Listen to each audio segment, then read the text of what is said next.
So the whole subject of change management is absolutely fascinating because if you look at the research, it may seem like a bad news story. If you talk to leading academics like John Cotter at Harvard, he'll tell you that 70% of large transformation programs fail. And the reason that they fail is no one thinks about change management. Now, there's a good news buried in that story because if you study the 30% of programs that succeeded, you will find a very, very common pattern of why they succeed.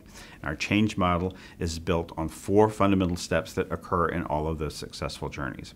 Talk about the details in a minute, but before, I want you to understand that not all change challenges are the same. Some changes just sort of promulgate themselves, they're self-reinforcing, and others take a little bit more work. Simple example, surgery was fundamentally transformed in the Western world at the end of the 1800s, right? Before that time, surgeons walked around in blood-crusted black frock coats. They strapped their patients down and they did very, very quick, very, very brutal extractions, amputations, that sort of thing. Not a pretty picture. Not what we think about in terms of today's surgery. 2 changes fundamentally transformed that practice. The first was the adoption of anesthesia. When ether was invented, all of a sudden surgeons' jobs got a whole lot easier. It took very little time for that practice to spread throughout the medical community because patients didn't thrash, surgeons could take their time. Great win-win for everyone. But the second adoption, which is the use of septic conditions or antiseptic operating theaters, took a lot longer. Why? Surgeons had to scrub, right? They had to change their behaviors. They had to adopt white, brightly lit clothes and operating theaters, right? And it was very, very difficult for them to understand since they had been trained to believe that draining infections from a wound 3 months later was a normal part of the healing process, why these changes had to be adopted.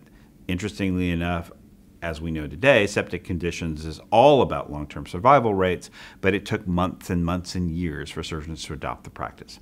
And so when you're talking about change management, you're trying to figure out how you get the non-reinforcing change to happen.